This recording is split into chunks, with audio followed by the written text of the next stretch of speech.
Today, we are making one of Turkish cuisine's most treasured desserts, hand-rolled walnut baklava. It may look difficult, but it is easier to make than you might think. Let's begin.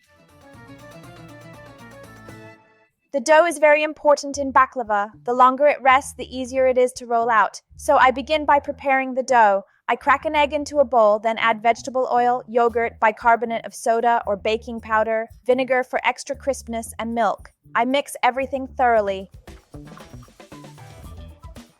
I gradually add the flour and begin kneading.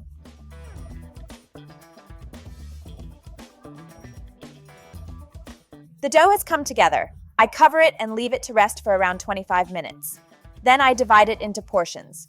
I need 50 small dough balls and one larger piece for the top. The small pieces should be larger than a hazelnut but smaller than a walnut.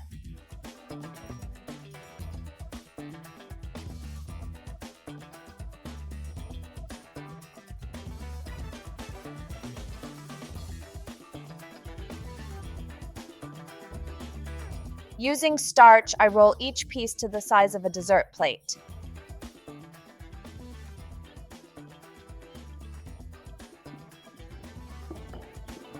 Once the dough pieces are rolled out, I stack them in sets of 5 and arrange them into groups of 10.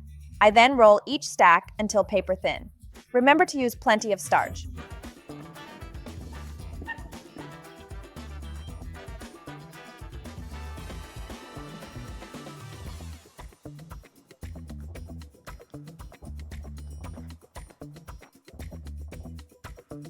The pastry sheets are now beautifully thin. Next, I melt the butter to pour over the baklava.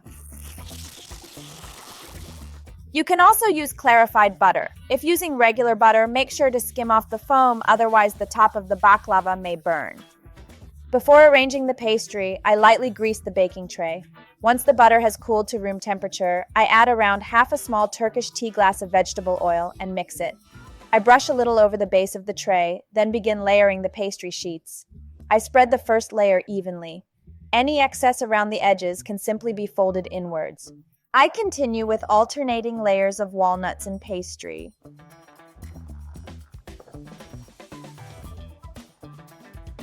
I add a generous layer of walnuts through the center.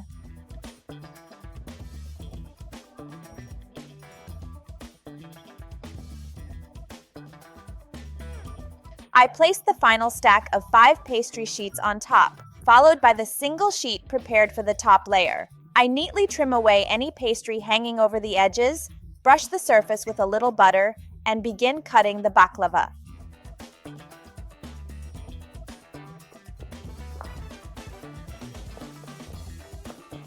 We are now at the final stage. I pour the remaining butter evenly over the baklava. It is ready for the oven. Baking it slowly at a low temperature allows the layers to cook evenly. I bake it at 160 degrees Celsius for around 1 hour until golden. While the baklava is baking, I prepare the syrup with 6 cups of water and 5½ cups of granulated sugar. I stir until the sugar dissolves, then bring it to the boil. Once the syrup begins to boil, I add a few drops of lemon juice to prevent it from crystallizing. I reduce the heat and simmer it gently for around 15 minutes. To check the consistency, I dip in a spoon and wait for 10 seconds. I run my finger across the back of the spoon. If the line remains visible, the syrup is ready.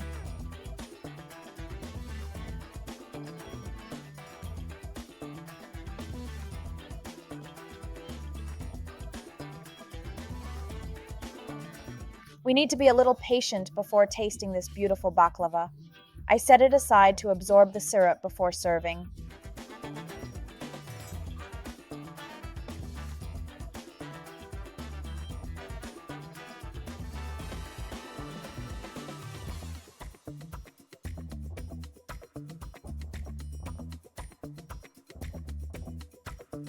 Baklava is eaten upside down. Every delicate layer is clearly visible, with rich syrup flowing between them. Our wonderful homemade walnut baklava is ready. Enjoy!